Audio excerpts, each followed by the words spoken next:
علي جدو عن الحركة الدولية لدعم استكمال الوحدة الترابية للمملكة المغربية، ومنظمة اليمامة البيضاء ناشط حقوقي في دورات حقوق الإنسان التابعة للأمم المتحدة بجنيف.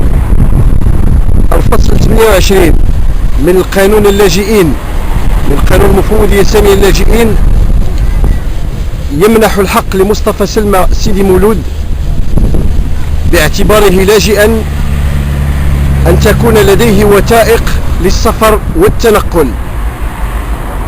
هذا الحق وعدت به مفوضية اللاجئين بموريتانيا هذا الرجل الذي أبعد عن أسرته وذويه. هذه جريمة بكل المقاييس، جريمة في حق الإنسانية. إبعاد رجل عن أسرته جريمة بكل المقاييس كما قلت. من هنا، من هذا المكان، من أمام قبة برلمان المملكة، أدعو نواب الأمة وأدعو الحكومة المغربية، لأن هذا الرجل دافع عن مشروع الحكم الذاتي الذي تفاوض به المملكة جبهة البوليساريو في الأمم المتحدة. أي صيغة بلاغ ممكن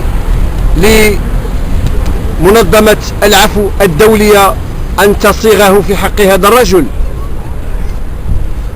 وأي جائزة كالتي منحت لأمينة حيدر من المركز الدولي لحقوق الإنسان، هل ستتفضل حفيدة الرئيس الأمريكي الأسبق أن تمنح صحراويا أعزل دافع عن حق إخوانه، دافع عنهم هناك في جحيم مخيمات تندوف ليتحرروا من قبضة النظام الجزائري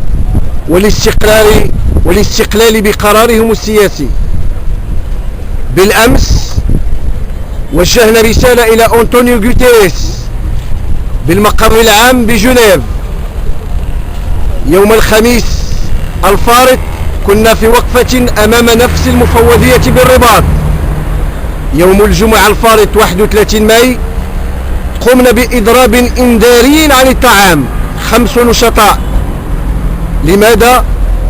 للصمت الرهيب والمريب لنواب الأمة والحكومة عن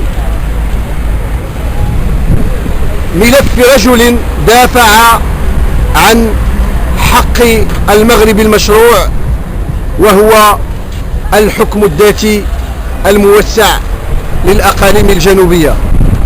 الآن نحن في اعتصام مفتوح. الرجل في خطر. اليوم 17 من إضرابه عن الطعام.